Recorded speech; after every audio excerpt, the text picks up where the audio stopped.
Crescem só 5.900 escolas estaduais. E privadas, 5.100. Como vocês sabem, né, no Brasil, a proporção é de 12% apenas de matrículas de escolas para a rede privada. E 88% para escolas públicas. O que quer dizer isso? As escolas privadas estão, de alguma forma, no espírito do Enem. Não é nenhuma novidade. As escolas privadas, via de regra, preparavam para os vestibulares. Falam que preparam para a cidadania, mas os caminhos me cobram a preparação para o vestibular. Desde a minha época, eu tenho 54 anos e meio. Isso quer dizer o quê? Que embora aquela curva que o Neto mostrou, embora você tenha um número muito grande de gente que se inscreve, não é que vai fazer mesmo, tem uma quebra muito grande. Então, as escolas públicas, apesar de praticamente estaduais, né, porque os federais e municipais significam traço do ensino médio, você teve 90% dos concluintes que se inscreveram. Na hora que eles vão fazer, dá só isso mesmo. De toda maneira, o tempo vai acabar e o juiz não vai dar nenhum minuto a mais a votação. Eu quero mostrar aqui rapidamente isso para vocês. Vocês estão me ouvindo assim? Então veja, o que é isso aqui? Então os resultados médios das escolas estaduais, aqui são só as estaduais. Como o Neto lembrou, entre outras coisas, o Enem também certifica equivalente ao ENSEJO, Exame Nacional de Certificação de Competência da Educação de Jovens e Adultos. Para obter a certificação precisa ter 450 pontos. Se eu trabalhar com a margem de erro de 10 contra as escolas, perto de 30% das escolas, que são médias das escolas, elas não teriam, se a escola fosse ter a certificação, ela não teria aquelas regras do próprio Ministério da Educação. Não saiu, não foi publicado, não anotem, mas quando a gente analisa os alunos, todos eles, esse é número alto. Ou seja, os jovens estão terminando o ensino médio de uma tal maneira que, se fosse usar a regra do ENSEJA, não teriam ensino médio. Cuidado, não estou defendendo abertamente usar o Enem com avaliação de sistema, mas ao mesmo tempo são dados que permitem essa leitura. Depois vejam vocês que 99% dos alunos das escolas, e no caso dos alunos que posso adiantar a vocês, que é muito parecido, eles não passam de 550 pontos. Frequência acumulada. 550 pontos no SISU, você disputa o quê? Nada. Quase nada. Disputa os cursos mais concorridos, está aqui, ó. Frações muito pequenas. E a gente acaba tendo, às vezes, alunos de escola pública que entra num curso mais concorrido. Mas é tão raro que ele ganha entrevista na imprensa, cesta básica, tudo isso. Quando nós olhamos as escolas privadas, vejam vocês, os 560 pontos aqui. Então, e aqui aparece uma coisa que é o seguinte: primeiro, se eu trabalhar lá com os 460 pontos, é só 0,8 das escolas privadas. Um aluno, esse número é maior. Um número muito pequeno. Compreensível, estamos falando de 12% das matrículas. Agora, aqui que real para mim é uma bomba. Não é novidade. Vocês estão lembrados? As escolas públicas, o grosso dela está de 560 para baixo. Metade das escolas privadas também estão lá. O que mostra que o discurso de que a escola privada é melhor que a escola pública é abalado por isso. Ou seja, há um pequeno grupo, na verdade, de escolas privadas, dentro daquele pequeno universo, que tem como média, e aqui essa média representa, né, os seus alunos, guardados as porções, onde começa a usar pontuação para você almejar cursos mais concorridos. Então vejam vocês que o Enem vai assumindo uma série de feições e permite que a gente, inclusive, faça essas leituras. Tem mais 3 minutos, é isso? Está bem calibrado? Então, até aqui é isso. A possibilidade de leitura do ensino médio pelo Enem mostra que nós temos na educação pública, que é coerente com o SAEB, alunos que estão concluindo com proficiências muito baixas. O que abre na universidade o debate de como selecionar os nossos alunos em relação à capacidade que eles têm ou teriam de enfrentar o curso que vem à frente quando entra na universidade. Embora, como eu costumo lembrar, tem curso concorrido for ver, que os alunos entram e aí aparece cálculo 1, física 1, que reprova assim, de forma elevadíssima, que também complica ainda mais a discussão, mas não é sobre isso que eu vim falar. E ao mesmo tempo, nós temos isso, que metade das escolas privadas, elas atingem o acumulado das escolas públicas. Bom, só mais alguns dados, eu fiz aqui algumas correlações.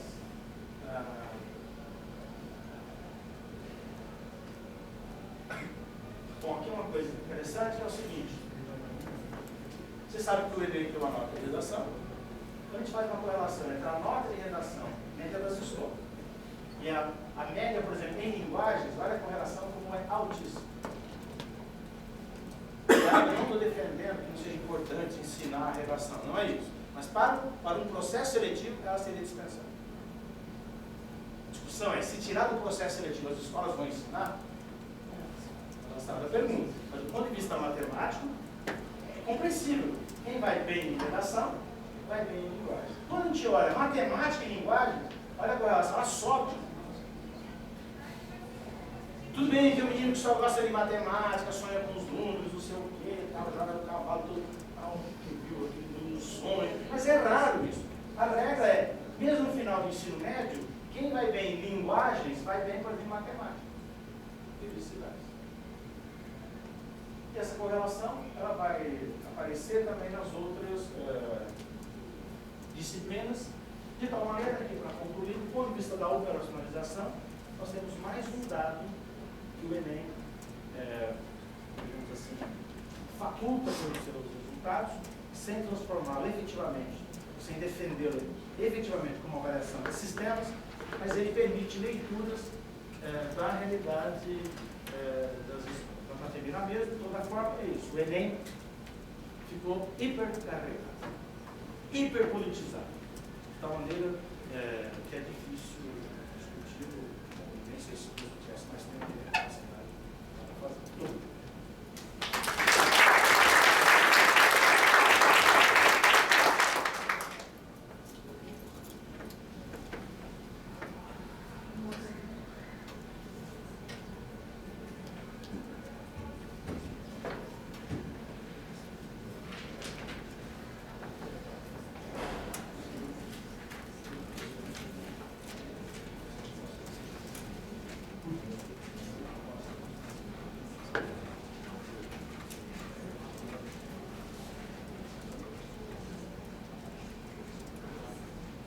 Boa tarde a todos. Como o Silmar disse, é de protocolo, mas também é de coração. Gostaria de agradecer o convite para discutir com vocês esse tema.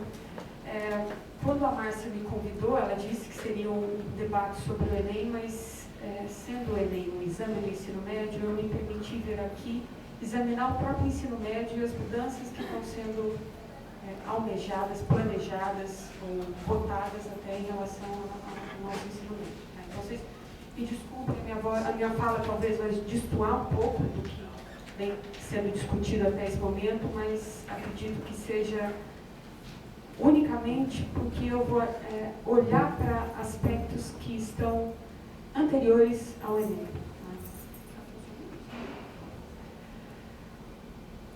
Bom, eu acredito que vocês tenham tomado conhecimento de um projeto de lei que busca trazer reformas curriculares para o ensino médio. E eu vou falar diretamente sobre esse projeto de lei 6840 do ano passado, que ainda está em tramitação e que nós até o momento não sabemos se vai de fato entrar como um texto a ser analisado e votado na Câmara dos Deputados e no Senado. Mas talvez seja o momento, por conta disso, de nós nos mobilizarmos em relação a essa reforma.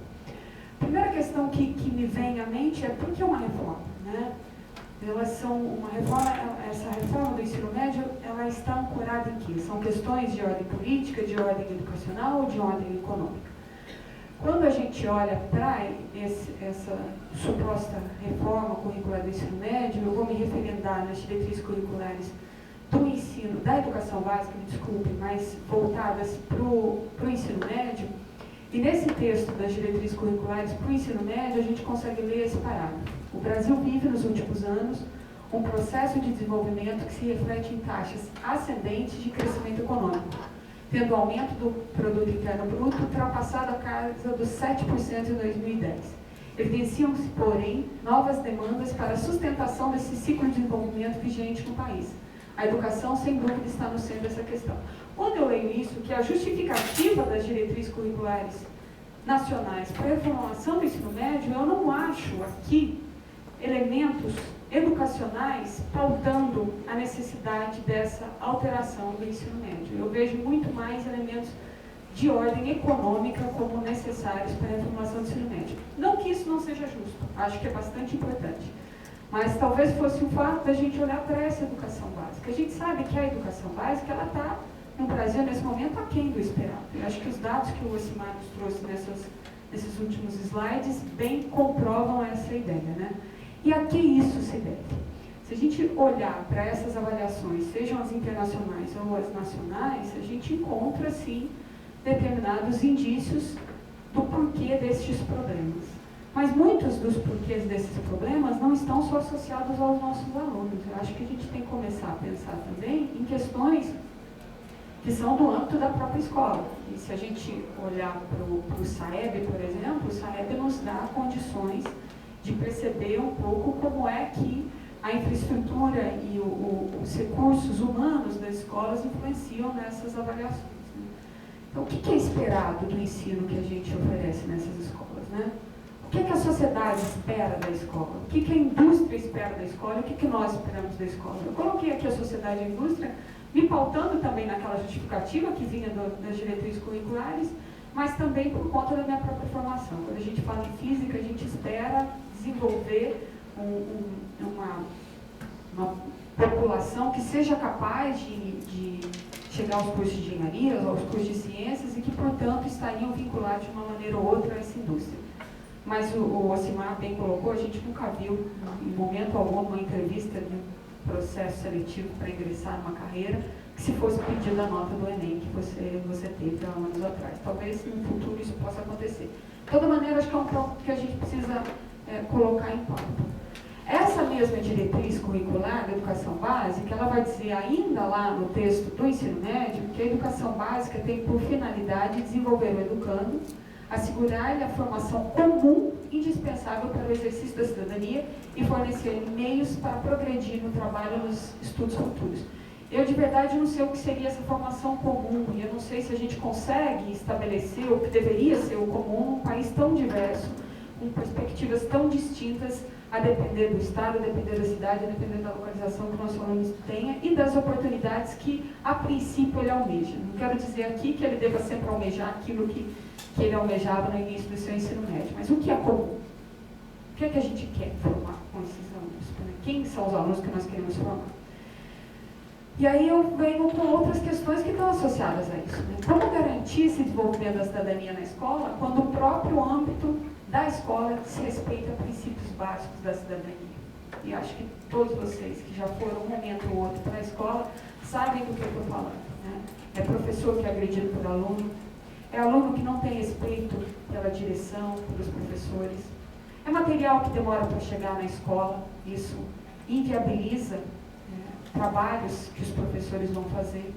Esse ambiente que supostamente deveria trabalhar para o desenvolvimento da cidadania, em muitos momentos ele acaba sendo penalizado e penalizando as pessoas com essa própria questão da cidadania. Um outro ponto que eu coloco é: a cidadania não pode ser encarada como uma possibilidade oferecida ao indivíduo para que participe do mundo de modo consciente e interveniente do mundo em que ele vive? Sim, para mim eu acho que aí está um bom caminho. Mas como é que a gente faz isso na escola? Na minha percepção, a gente faz isso na escola dando possibilidades para que o aluno possa trabalhar ativamente e efetivamente na construção dos conhecimentos, nas suas tomadas de decisão, levando em consideração aspectos que estão relacionados também com a cidadania e com o bem-estar de maneira geral da população. Bom, eu queria levantar então agora alguns aspectos que estão arrolados no texto desse projeto de lei. Né? E para começar, o projeto de lei traz uma frase, me desculpe se eu estiver sendo redundante, se vocês já conhecem esse projeto, mas logo no início ele diz que o projeto altera a lei 9394 de 20 de dezembro de 96, que estabelece as diretrizes e bases da educação nacional para instituir a jornada em tempo integral no ensino médio, dispor sobre a organização dos currículos do ensino médio em área de conhecimento e dar outras providências. Bom, com relação a isso, eu queria selecionar 3 pontos para colocar em pauta aqui. Um deles, que é essa carga horária e os desdobramentos dessa carga horária. O outro, que são as condições de trabalho dos professores. E, por fim, a estrutura curricular. Com relação à carga horária e os seus desdobramentos, está lá no projeto de lei, no artigo 24, que a carga horária anual será de 800 horas no ensino fundamental e de 1.400 horas no ensino médio, distribuídas por um mínimo de 200 dias letivos de efetivo trabalho escolar, excluído o tempo reservado aos exames finais quando houver. Numa conta rápida, 1.400 horas em 200 dias letivos são 7 horas diárias. 7 horas diárias, para a gente fazer uma boa divisão, imagine só que o turno de aula começaria às 7 da manhã, mais 7 a gente teria 2 da tarde, né? Só que os alunos que estão no ensino médio, nós sabemos bem, são adolescentes, e que não vão ficar 7 horas sentados na carteira, até porque precisam em algum momento ir ao banheiro e comer. Então, nós teríamos aí, no mínimo, que ter mais 1 hora. Isso já chegaria às 3 da tarde. Então, o outro turno, imaginando que a gente tem uma boa equipe na escola que possa fazer uma limpeza na sala de aula muito rapidinho, poderia começar às 3h10 da tarde. Só que se começasse às 3 da tarde, 3 mais 7, já vai dar ali às 10 horas da noite. Isso é impossível. Isso é impossível porque o texto diz que somente serão admitidos no ensino médio noturno os alunos maiores de 18 anos. Eu penso que isso seja um tanto quanto descuidado de se colocar num projeto de lei, porque a gente fere com um princípio básico, que é a questão de um aluno que tem ali os seus 15, 16, 17 anos, optar por fazer o seu ensino médio juntamente com uma posição no mercado de trabalho. 15 anos talvez ainda seja discutível, mas 16, 17 anos a gente vê muitos alunos tendo essa dupla jornada atualmente no ensino médio. Trabalho durante o dia e frequenta o ensino médio à noite. Essa lei tolhe este direito dos nossos cidadãos. Aí depois tem outras questões, né? Qual vai ser o espaço físico? Porque como a gente viu na conta, só poderia ter um turno do ensino médio em cada escola.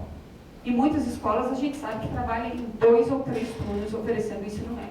Então nós teríamos que construir escolas. Quem são esses profissionais? A gente sofre com carência de professores. Acho que todos vocês têm uma história aí numa escola que talvez ainda hoje, dia 5 de maio, esteja sofrendo com a falta de professor, principalmente vinculados às nossas ciências da natureza. Química, eu acho que até é um problema maior. E o que é essa educação em tempo integral? É uma educação integral ou uma educação para o aluno ficar mais tempo na escola? Se é uma educação para o aluno ficar mais tempo na escola, será que essas horas adicionais vão estar voltadas às disciplinas ou vão estar voltadas às atividades inúmeras e aleatórias? Bom, em relação aos profissionais, no ano passado, no dia 21 de agosto, saiu essa reportagem num site, eu consegui pelo G1 depois voltar a ter essa reportagem. Dizia que o Mercadante, que era o ministro da Educação naquela época, propunha um programa mais médicos, mais professores nos moldes dos mais médicos. Tá? Só para vocês terem uma ideia, eu fui buscar os dados da Secretaria Estadual de Educação de São Paulo. São Paulo costuma ser um estado que é visto pelos outros como um estado que não tem problemas com o número de professores. Atualmente, a gente tem esses dados são desse ano, tá? Do início desse ano. 49.589 turmas do ensino médio no estado de São Paulo todo. São 1.727.709 estudantes matriculados no ensino médio. Dá uma média aí de 35 alunos por turma. Considerando que você tem 2 aulas semanais de cada disciplina, e esses são os números de professores, eles chamam de disciplina-mãe, aquela disciplina para o qual o professor foi formado. Então, ele prestou um concurso para a Secretaria Estadual, foi admitido, e a disciplina-mãe é aquela que ele tem a licenciatura, né? Efetivos hoje em dia, no estado de São Paulo, para biologia, nós temos 4.511 professores, o que dá 22 aulas por professor, considerando aquele número de turmas e 2 aulas semanais. Física são 4.250 professores, 23 aulas. Química são 3.381, né, considerando 29 aulas por professor. Acha-se, Mar, que esse número aqui se deve porque o físico vai trabalhar em quê? O químico vai trabalhar na indústria. Bom, é triste, mas essa é a realidade. Se a gente for considerar esses números, 22 aulas para o professor de biologia, 23 para o professor de química, 29 para o professor desculpa, 23 física e 29 para química, São Paulo é um estado saturado. São Paulo, que talvez tivesse a melhor condição, não é um estado que possa oferecer profissionais para os mais professores. Então, de onde viriam esses professores? Essa é a primeira questão que se abre em relação a esse projeto de lei. Pode ser, né? Talvez eles tenham uma barreira com a língua, não sei. Talvez em cidades como São Paulo, que a gente tem muitos bolivianos, cubanos, possam prestar um serviço mais adequado. Bom, brincadeiras à parte, a outra questão está ligada às condições de trabalho para os professores. Né? Será que vai ter esforço para oferecimento e manutenção de laboratórios de ciência, de informática, de biblioteca? Muitas escolas têm laboratório. O laboratório foi desativado, porque não tem utilidade. Imagina só um professor de química que quer trabalhar com as suas turmas, alguma atividade experimental, e ele não tem o tempo na sua grade horária, a gente sabe isso, para ir lá preparar o laboratório e depois lavar todos aqueles materiais. Se a gente não tiver um técnico para apoiar esse professor, as aulas de laboratório não vão acontecer, e o laboratório vai virar uma sala de aula, ou vai virar uma sala de tranqueira, como a gente vê em muitas escolas. Então, vai ter esse tipo de oferecimento, de apoio às escolas?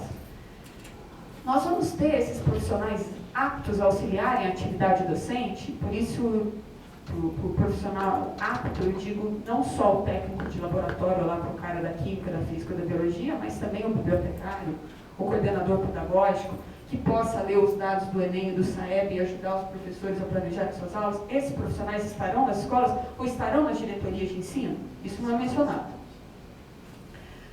O professor ele vai ter tempo integral na docência, propriamente dita, que esse é um outro problema absurdo, né, da nossa profissão. Né? A gente sabe que muitos professores atuam no esquema de horistas.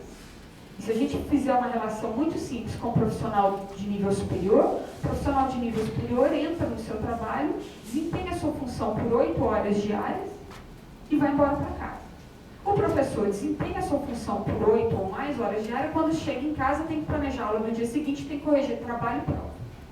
É isso que eu quero dizer quando eu menciono que o professor vai estar em sala de aula o tempo integral. Se ele estiver em sala de aula o tempo integral, toda essa reformulação para a qualidade do ensino já pode representar um grande problema. Outra questão, quais vão ser os cursos de formação inicial para o professor? Né? Como é que isso vai ser feito? Que suporte que nós vamos dar para esses professores? O projeto de lei a que eu estou me referindo aqui, ele diz no seu artigo 62 que os currículos do curso de formação de docentes para o ensino médio serão organizados a partir das áreas de conhecimento, conforme o disposto no artigo 36, que eu vou falar daqui a pouquinho, mas é aqueles que vocês já sabem que se distribuem as disciplinas por área. E a autonomia da universidade? Isso quer dizer que a Universidade Federal aqui do Rio Grande do Sul, ou a minha universidade, a Docimar, não vão poder oferecer mais os cursos de licenciatura em Física, Química e Biologia? Vai ter que oferecer um curso de licenciatura em Ciências? Bom, continuando, em relação à estrutura curricular. As diretrizes curriculares nacionais do ensino médio de 1998 estabelecem que as escolas terão em suas propostas pedagógicas liberdade de organização curricular, independentemente de distinção entre base comum nacional e parte diversificada.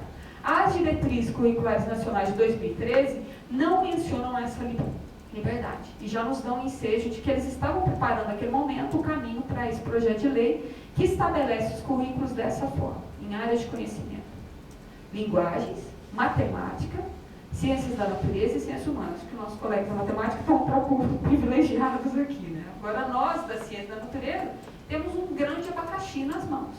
Como é que, dentre as áreas tão distintas que são a física, a química e a biologia, nós conseguimos encontrar unidade? Há vários estudos da área propondo que não há uma natureza da ciência, que há naturezas da ciência, que as epistemologias são diferenciadas. Como é que nós podemos pensar, então, num curso de licenciatura que vai abranger tudo isso e num curso de ensino médio que também vai dar conta dessa complexidade toda? Bom, aquele projeto de lei ainda menciona que a última série, ou equivalente do ensino médio, será organizada a partir das seguintes opções formativas. Então, aí o aluno é quem escolhe, né? ênfase em linguagens, ênfase em matemática, ênfase em ciências da natureza, em ciências humanas ou formação profissional. E aqui abre a possibilidade para os sistemas S, né? SESI, SENAC. Bom, o que eu quero chamar a atenção disso é que o mesmo projeto de lei diz que as avaliações e processos seletivos que dão acesso à educação superior serão feitas com base na opção formativa do aluno. E o Joaquim bem mencionou aqui a dificuldade que se tem hoje em dia de mais de um Enem anual. Será que agora a gente vai ter vários Enems para cada uma dessas ênfases? É isso que está dito? Uma outra questão que está relacionada com isso, e eu gosto de levantar esse ponto, é uma questão muito simples. A lei está escrita, mas a gente bem sabe que o que está no papel ele é interpretado de diferentes maneiras por diferentes leitores. E no papel do projeto de lei está escrito lá, no artigo 36, que o Exame Nacional do Ensino Médio é componente curricular obrigatório dos cursos de ensino médio. Tá? Quando eu leio isso e continuo a leitura, eu imagino que tudo bem, o que é componente curricular é que o aluno lá no final do ensino médio, no final de cada ano, ele tem que fazer o Enem, a menos que ele seja dispensado. Mas é muito possível que uma leitura seja feita em relação a esse artigo para que haja uma disciplina de Enem nas escolas. E eu não duvido que isso vai acontecer. Lá no período da tarde, você vai lá ter aula do Enem. E vai aprender a fazer a prova do Enem. Bom, eu acho que aqui, nesse projeto, também tem uma mudança sutil, que não é nada sutil do ponto de vista de quem está lá na escola. Que os documentos curriculares anteriores, eles mencionavam as disciplinas como componentes das áreas. E hoje em dia, ele diz que é integrante das áreas. Com relação a isso, eu acho que o que compõe alguma coisa forma aquilo, faz parte daquilo, bem diferente do que integra, que se junta. Então você não tem as disciplinas sendo preservadas, você tem uma fusão. E que vai contra a própria questão da interdisciplinaridade que era propagada em documentos como os parâmetros curriculares nacionais, que mencionavam muito claramente da necessidade de que a interdisciplinaridade não fosse tomada como a diluição das disciplinas, mas a preservação das suas características e busca de relações entre elas. Desse ponto de vista, acho que a gente tem que tomar cuidado com dois aspectos que muitas vezes são confundidos como sendo a mesma coisa: currículo e didática. O projeto de lei, ele coloca o currículo como um instrumento motivador para a aprendizagem dos alunos. Então, ele está dizendo, o aluno aprende, a escola tem que ser mais agradável. E por isso nós vamos mudar o currículo. Mas isso é didática, isso é saber do professor. Senão não teria por que nós aqui nos empenharmos em formar bons professores, né? Se basta ele saber o conteúdo para dar boas aulas. O currículo, do meu ponto de vista, ele se refere aos conhecimentos que um país considera importante que estejam ao alcance de todos os estudantes. A didática refere-se às atividades do professor para motivar os estudantes e ajudá-los a engajarem-se com o currículo, tornando significativo. Ou seja, a didática tem uma carga contextual muito forte. A minha didática certamente vai ser diferente em duas turmas diferentes. E a gente sabe que o currículo muitas vezes pode ser o mesmo. A abordagem que eu faço desse currículo é que é diferenciada. Do meu ponto de vista, a confusão entre esses dois termos, currículo e didática, gera mais problemas. E eu destaco três aqui. Primeiro, uma normatização das práticas escolares. Depois, a visão de currículo como panaceia, né? Rolou um bom currículo, todos os nossos problemas acabaram. E a percepção do desenvolvimento intelectual baseado em experiências. Eu vou discutir um pouquinho mais sobre eles. Essa normatização de práticas, ela faz com que esse trabalho, o trabalho intelectual do professor é tornar os conteúdos mais significativos para os alunos, né? Desse modo, ele usa muitas vezes essa contextualização das práticas e dos temas que ele está colocando em vigência. Quando a gente tira isso e normatiza as práticas, aquilo que era algo que poderia motivar o estudante, certamente não vai motivar. Do ponto de vista da visão do currículo como panaceia, parece que os problemas sociais e econômicos do nosso país vão ser solucionados simplesmente porque a gente alterou o currículo. Então, agora, como o aluno não aprende mais física, química, biologia, ele aprende ciência da natureza, então resolveu, né, o país vai ser muito melhor. E uma outra questão, que eu acho que também é importantíssima, é a percepção do desenvolvimento intelectual baseado em experiência. Se é a sua experiência, para que isso o aluno aprende a partir daquilo que ele viu no dia a dia, a escola não tem função nenhuma. E entendo que a função da escola é formalizar esses conhecimentos ou dar forma a esses conhecimentos que o aluno aprende no seu dia a dia, né? Ou tem contato no seu dia a dia. E eu gosto muito de uma citação do inglês Michael Young, que vai discutir essas questões do currículo. Ele diz que a finalidade mais fundamental da educação escolar é levar os alunos para além da sua experiência, por formas às quais eles dificilmente teriam acesso em casa. Certamente é para isso que servem as escolas. Bom, já finalizando aqui minha fala, que eu vi que meu tempo acabou, eu acho que o currículo ele serve, do meu ponto de vista, para normatizar conceitos que vão ser trabalhados. Infelizmente, o projeto de lei não fala em conceito nenhum. E as diretrizes curriculares nacionais também não falam em conceito nenhum. Ele deve promover condições de igualdade de acesso à informação e ao conhecimento, independente de quem seja esse aluno. Independente de ele cursar uma boa escola pública, uma boa escola particular, o currículo que está posto deveria dar essas condições a qualquer aluno. E a gente tem menos distanciamento entre o que é dito bom e o que é dito ruim. E possibilitar uma formação atemporal. Com esse atemporal, não estou dizendo que não é o que é necessário para o aluno em determinado momento, mas que ele saiba que aquilo que para ele hoje, que a princípio não faz sentido, para que aprender leis de Newton, certamente vai ajudá-lo numa situação lá no futuro. E que pode ser não usar as leis de Newton, mas todo o raciocínio que está por trás para entendê-las e para bem utilizá-las no seu dia a dia. Do meu ponto de vista, esse projeto de lei ignora ou marginaliza os conceitos e ele desconsidera o papel formativo que os conceitos têm na vida dos estudantes. Só para finalizar, nós vamos estudar, nós vamos ensinar os alunos o útil ou o supérfluo.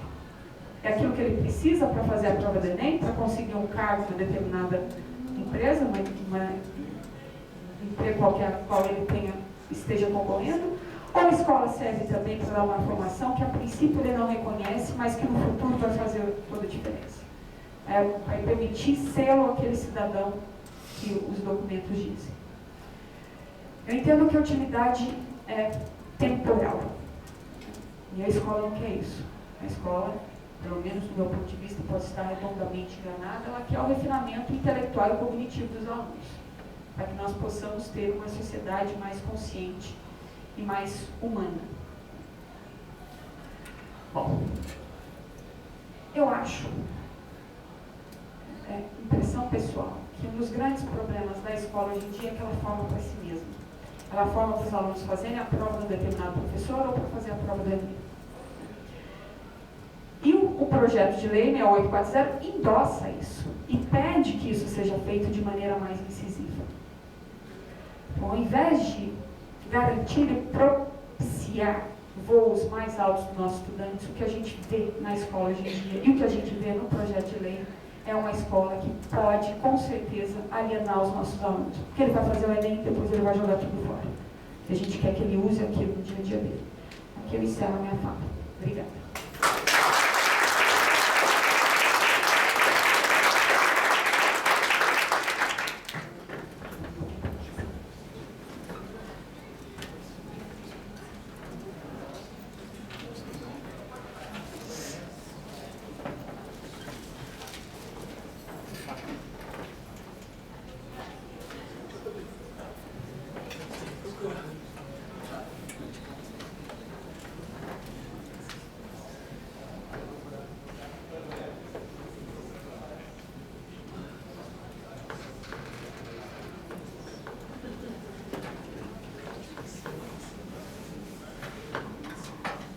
Boa tarde a todos.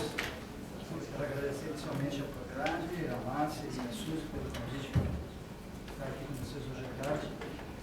O título que a professora Elizabeth e eu demos para essa apresentação foi Considerações sobre a prova de matemática no Enem. Mas o professor Neto falou, durante a sua fala, comentou a respeito do slide do saltar. A gente poderia mudar o título para as questões de matemática medem o quanto os alunos sabem saltar? Bom, desde 98, o exame de avaliação do ensino médio, o Enem, em 98, ele tinha uma característica. E ele mudou em 2009. E a gente usa a interpretar que houve sim uma mudança em 2013. Então, nós temos esse intervalo 2009 e 2012, 98 e 2007, 2009 e 2012, e agora uma prova com características um pouco distintas em 2013. E a nova estrutura do Enem, o exame está organizado segundo áreas de conhecimento e foi estabelecido pela portaria 109/2009 do INEP. Bom, eu vou passar rapidamente pelos 5 eixos cognitivos que fazem parte da matriz que está anexa àquela portaria. Dominar linguagens, compreender fenômenos, enfrentar situações e problemas, construir argumentação e elaborar propostas. E a professora Elizabeth e eu analisamos um conjunto de questões das provas dos anos de 2010 a 2012, verificando se as questões contemplavam esses eixos cognitivos. Então, um que a gente já identifica que não está contemplado é o 5. As questões do Enem, elas de forma alguma permitem a elaboração de propostas. Uma avaliação da elaboração de propostas. E dificilmente também elas contemplam a avaliação da construção de argumentação. Mas a gente vai entrar depois em alguns exemplos para mostrar isso de forma mais detalhada.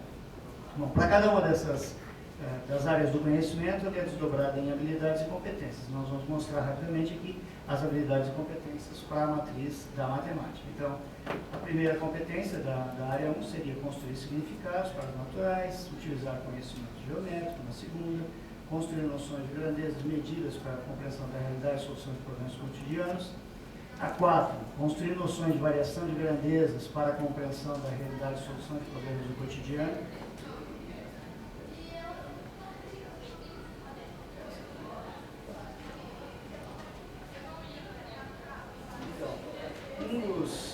Uma das habilidades presentes na competência da área 4 é a seguinte: avaliar propostas de intervenção na realidade envolvendo variação de grandezas. Ora, a prova não tem como fazer essa medição.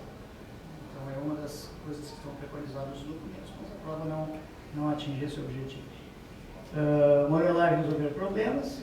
Então a gente percebe que tem pouco de modelagem e também tem pouco de resolução de problemas. E também tem pouco de utilização de representação lógica, ou seja, cai por terra aqui essa competência. Interpretar informações de natureza científica e social, obtidas da leitura de gráficos e tabelas, sim, isso está contemplado lá.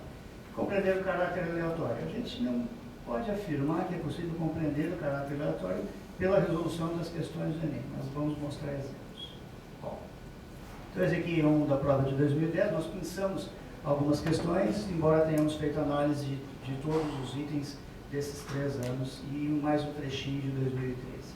Bom, então, nós temos um problema que é uma siderúrgica, tem alguns objetos na forma de um paralelepípedo, tem texto, e aí dão as medidas, as 3 dimensões do paralelepípedo, e pergunta qual é o que se obtém a partir da multiplicação das 3 dimensões. O produto significa o quê?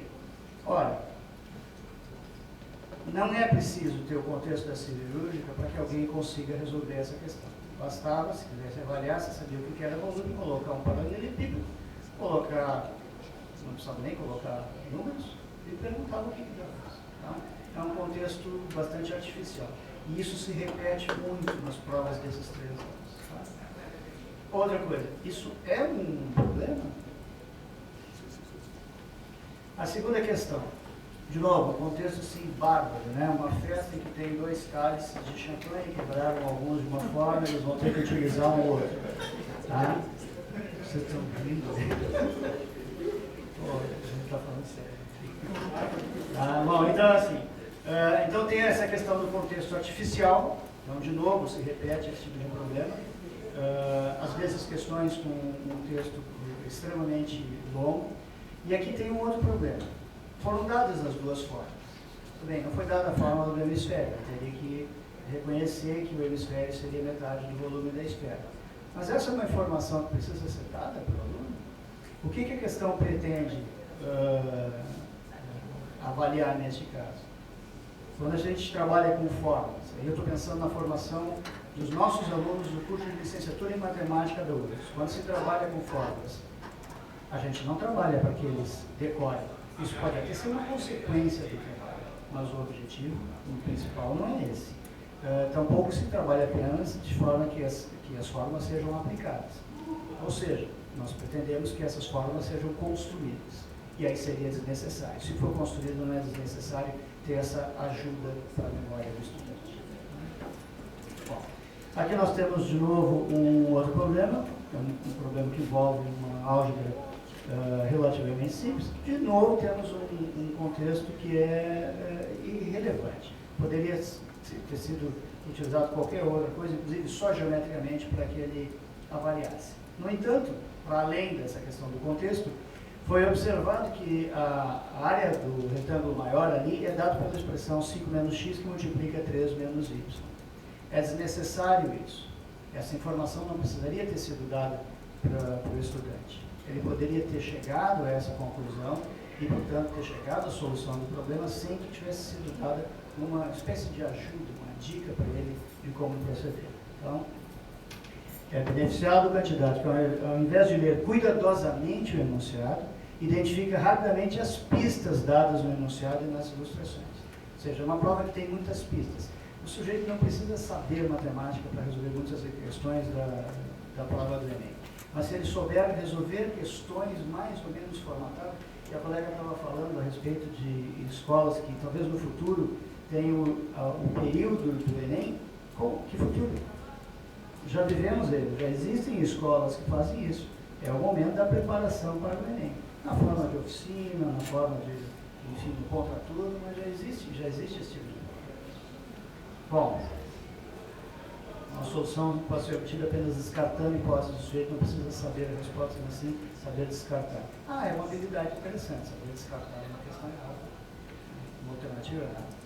Essa aqui é uma outra. Né? Então, um vendedor tem o salário mensal calculado da seguinte maneira: ganha um fixo de 750, e aí a gente observa, todos eles iniciam no 750, então não poderia excluir inicialmente nenhuma das opções. Uma comissão de 3 para cada produto vendido. Bom, se tem uma comissão de 3, já está descartada a letra C, está descartada a letra D. Não pode, porque ele vai ganhar para cada objeto vendido. Então tem que ser uma função linear aí crescente. Bom, e depois tem uma outra função linear também crescente, com um coeficiente angular maior do que o anterior, portanto só sobra uma alternativa, que seria a letra E. De novo, fácil de chegar na solução para o candidato minimamente preparado. Então não exige muito. Tá? Não é avaliada a habilidade de construção de gráfico ou de equações. Basta saber descartar de novo, descartar opções. Bom, aqui nós temos uma grande. Tá? O contexto aqui é de vai ser preparado uma festa de final de ano, então tem um conjunto de itens para essa festa. Prato principal, 250 gramas de carne para cada pessoa, um copo americano cheio de arroz para 4 pessoas, por aí vai. E aí, então, a festa tem 30 candidatos e pede... Convidados também. Eles estão concorrendo a uma parte do jantar. Então temos 30 convidados e tem que decidir qual daquele conjunto de itens é o que satisfaz. Se a gente olhar só para o primeiro item, 250 gramas de carne para cada pessoa, 30 pessoas, a gente pode já de cara descartar A, B e C. Tá? Então assim, é razoável descartar pela quantidade de carne, absurda quantidade de carne para 30 pessoas. Tá? Não precisa saber matemática para chegar isso. Bom, então 7 filas e meio, já não dá para decidir entre a D e a E. 7 copos americanos, 7 copos americanos e meio. Já temos uma distinção entre uma e outra. Pronto, está aqui a chave, já com a segundo item eu resolvo. Eu não preciso ler a farofa, a garrafa de vinho, a garrafa de cerveja, nem a garrafa de espumante. Eu, com as duas primeiras, eu já mato a solução dessa questão. Tá? Há necessidade de ter um texto tão longo? Questão com redação longa, mas que haveria habilidade simples de cálculo. Essa questão, já indo para as questões, então isso foi até 2012. Então a nossa crítica em relação às questões de 2010 e 2012, principalmente a questão assim, textos longos, que a gente considera que eles não estão conseguindo, com esses itens, medir essa capacidade de salto do sujeito, portanto, obter essa medida que é fornecida para os candidatos, mas houve uma pequena mudança já para o ano de 2013. Então, aqui, é bobo, certo? Falando bem sinceramente a respeito do enunciado dessa questão. É bobo em dois aspectos. Uma, eu não precisaria ter dado uma forma de bolo e pedir para identificar as formas geométricas, que é o que pede a questão. Pedir para identificar as duas formas geométricas relacionadas com essa forma de bolo. Temos aqui 2 troncos de cor. Tá? Bom, a questão avalia se o candidato reconhece formas geométricas e as identifica pelo número. Então, é isso que a questão mede. E é uma coisa que a gente observa, já vinha observando nas provas dos anos anteriores, e se observa também em 2013, mesmo com questões que são interessantes, elas são muito simples. Elas são questões que rapidamente o candidato chega à solução. Aí o professor Neto comentou, a essência, né, o principal desse processo todo é que nós tenhamos boas questões, foi a sua expressão. Então a gente está diante aqui de um conjunto de não boas questões.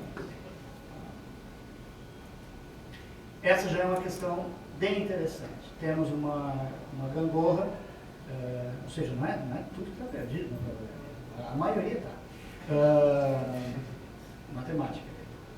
Então nós temos aqui uma gangorra e pede-se o deslocamento, a projeção ortogonal da trajetória dos pontos A e B. Como a ideia aqui não é testar ninguém, tá? A resposta para